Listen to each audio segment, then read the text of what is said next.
So we're just out here now in the wind. Sorry, I hope you can hear me. I'm not sure which way I have to point the camera for you guys to hear me, but I hope you can. And that wind is blowing from the north, straight into my face. That's coming from the north.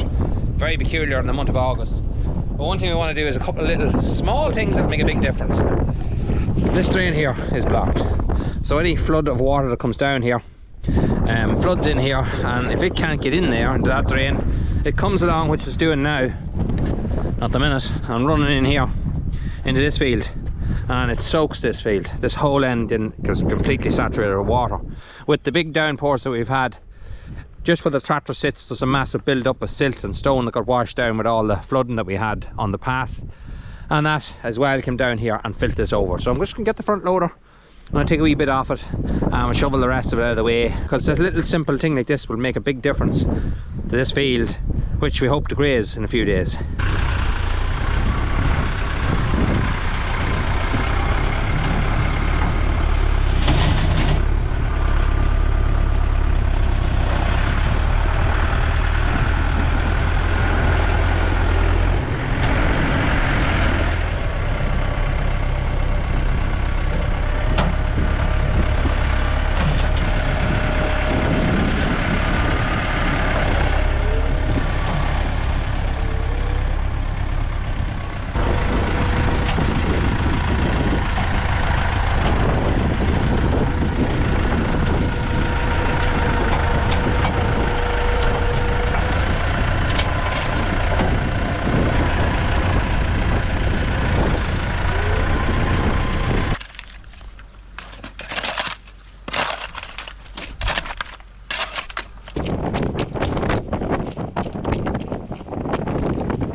That will take all the water that's coming down here. Just we made a good decent hollow there that it'll be very, very hard, and it'll take a long time to build up before it's fit to get by and go into that field.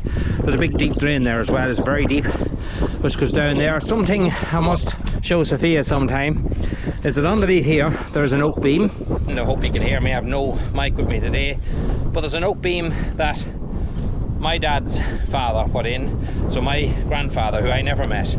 I'll just stand in here to block that wind, but my father told me years ago, years and years ago, that there's an oak beam in here, and I can see it.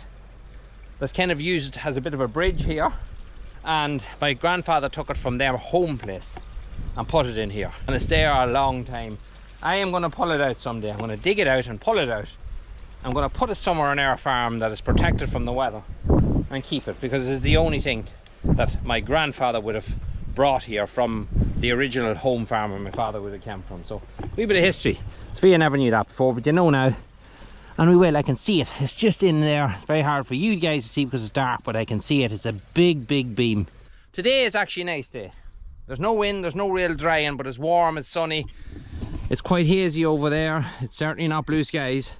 I need to take down this fence here. This is only a temporary fence across here. This is a boundary hedge here. It goes up halfway up the side of our field, and then the shuck or the drain stops, and then the hedge becomes kind of half ours, half the neighbours. So from that corner upwards, I have all barbed wired, 3-row barbed wire, all kind of put into the hedge. In and out. It was a big job the time I did it, but it left a good fence between the two. This part here, as you can see now, it's fairly opened, and there is cattle there at the minute, so I want to just be careful of that. If they do come into the drain, which the kind of can there at the moment, I want to have an electric fence to stop them coming in further.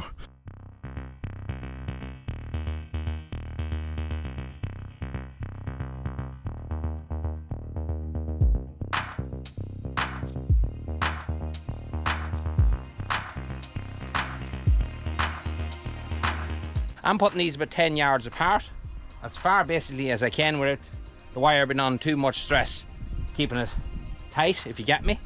The reason I'm putting them far apart is because it's easier to get with the trimmer. You're not having to in and out as much. The less posts you have, the better when it comes to electric wire if you want to get trimming underneath them. So anyway, we've the first 5 laid out. Let's drive them down.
That's it cleaned up there now. It only took a few minutes.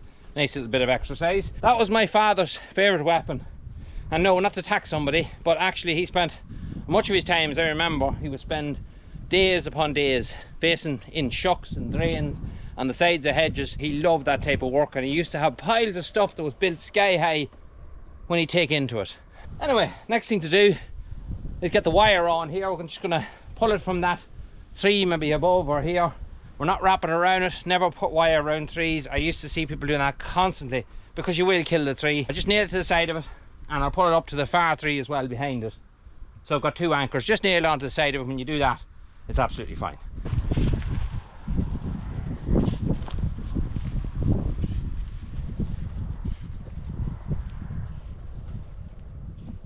There's 10 posts there now, so I'm going to slide on 10 insulators onto this. Just the ordinary straight insulators, because I've got any amount of them here, and just steeple them on. So I'll slip that onto the wire first, get an egg insulator there. I had to put in a 8-foot strainer, and they are very hard ground to put something into because there's lots of stones and rocks. Pushed back this with the front loader as much as I could to make room. I'll keep my egg insulator out to about here, because I know that's going to grow out over time and there's no need for it to be right in the corner, so I'll keep it out a wee bit away from the post.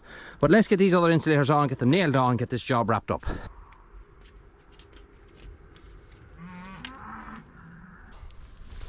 Alright, so all the posts are the same distance into the ground, so I'm just going to keep it close to the top. Just eyeball it. Don't try to nail in too far, because what'll happen is with the warm weather the nail will wear itself through it eventually and will contact the wire. So just enough that has a caught that it won't slip. Right, job done. That's it all connected there, and neighbouring cattle have just come over to say hello to me. But all's wired there now and done. Let's go and start something else. So we're down in one of our other fields here. I'm just going to give you an idea. I know I've said this loads of times in the channel before, but just to give you the degree of how annoying it actually is. Here's some fencing I done probably about 7 or 8 years ago. I spent a huge amount of time on the farm putting in barbed wire around all our boundary fences, just leaving everything that at least no cattle could come in or no cattle could go out.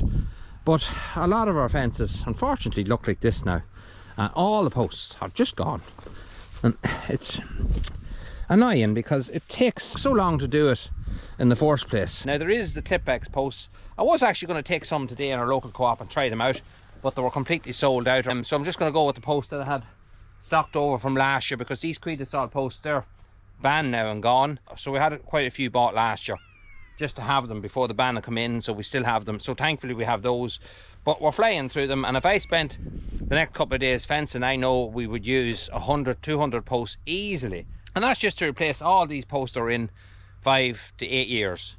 But anyway, what I'm going to do here is I'm not going over there to start facing back that hedge. I will bring the trimmer over here someday in September or October, and I'll trim all that back tight away from the wire and probably spray that old bramble there and stuff, old hawthorn or whatever you call it.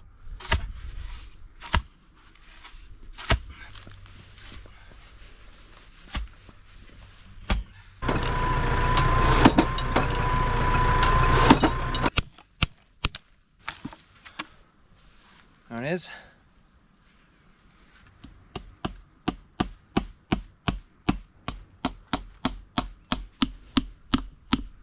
And we go again.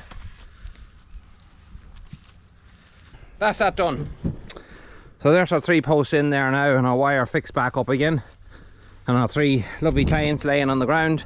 Look, you could spend forever here. You could keep going. There's no end really in sight.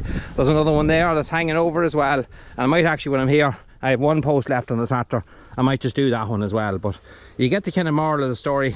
It's a frustrating job. It's not a very pleasing job, although it is a lot better than what it was. It's just the frustration from having to do it in the first place after it's been done before is what gets you. But hopefully these maybe last a little bit longer. I will have to do more in the future to keep these hawthorns, or what, itchy backs we used to call them. They used to grow little red berries on these. Some of them are out, they're starting to come. When I was at national school, there used to be some of them growing in the back of the national school, and we used to crunch them up and put them down each other's backs. It was horrendous because there's little tiny hairs on them little seeds that's inside those, and it would just tear the back of you. But that's what we used to do for entertainment then days. But I will have to do more to control briars and stuff. Now I have been going around the fences here. You see there's a drain on that side, and I can't really spray in there because of the drain. What I need to do is actually put on the hedge trimmer on the back of the tractor and just go around and trim underneath the fences back that the briars can't touch. So that's another couple of little jobs ticked off the list, and there's plenty more to take their place. But you might have noticed with the front loader cleaning out that end of that drain, an essential bit of work to be done, and a bit of shoveling, I don't mind that. I actually enjoy that. A bit of manual labour keeps you fit. The loader doesn't just be ideal for doing that kind of work, and we might have found something that maybe would be a little bit more suitable to that job. But this Sunday we've something fairly exciting coming that's here already, right behind me actually. I'm not showing it yet, but there's quite a bit of work to be done on it.